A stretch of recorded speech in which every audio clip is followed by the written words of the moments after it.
Let's go. Craziest army story or like craziest thing that you experienced in the army. I was on an aircraft. Let's see, craziest thing on aircraft. I was on an aircraft where the jump master got decapitated. I was What? Yes. Bruh. So I was in I was on an aircraft on Sicily drop zone. We were up in the air, and the jump master that was at the time, he was a jump master training school. So he was in jump master school, was doing his door checks. And part of the door checks is obviously, hangs out. He's doing his 1 minute, 30 seconds, checking on the ground. He went to lean out the aircraft. His reserve caught on the edge of the aircraft, deployed when he pulled in, and it pulled him out. He caught his neck right on and severed his head. His body dropped, and then his head rolled out the door. And I was in the back of the airplane. I really couldn't see what was going on. But my buddy was jumper number 1 and was right there and saw the whole thing. And so we had to land the aircraft on the drop zone. Nobody knew what was happening. Take off all of our gear. Nobody jumped out. And then we had to go walk and find the body and the head on the drop zone. Wow. All right. That's definitely one of the weirdest stories I've ever heard. Wow. Yikes. Yeah. So how many jumps had you had done at that point? I think I was on like 35 or 40 at that point when okay. I done that. So I jumped the Stinger missile and all kinds of stuff. So I was like used to it. But my buddy, like as soon as he saw that, walked in, terminated jump status. He's like, I'm done. That was it. Like I was like, I don't blame you. Like you watched the guy.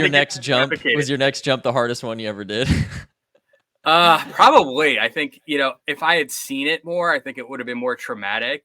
But I think it was about another month before we jumped out. I think they did a lot. They shut down a lot of the jumping, and they ended up changing the reserves to actually being a different one where you pull up on it versus off the side.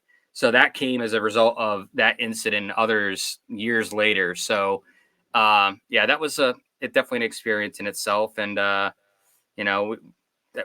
we've had kids that we've had Afghanistan. We've had some stuff where landmines were supposed to be cleared that we dug up, and they were clearly there and dug up some landmines accidentally, and lots of other fun things that I will reserve for a later date with more alcohol and friends around. So. Right. Wow. Jeez, man. That's wild.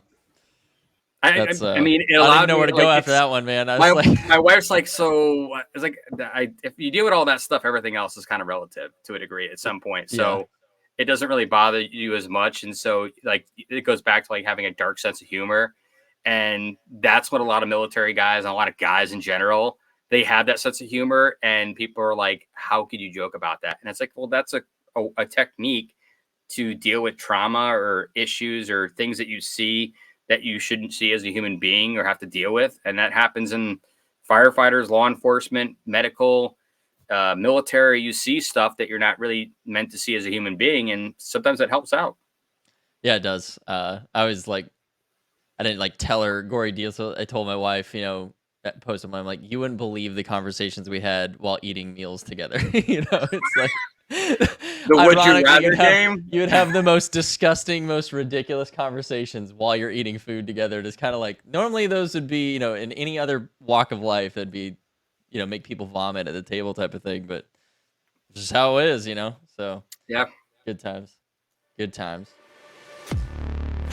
Thanks for watching this clip from our most recent episode. Make sure you slam that like button, hit subscribe, and watch the full episode here on our YouTube channel or on Spotify. We'll catch you in the next one.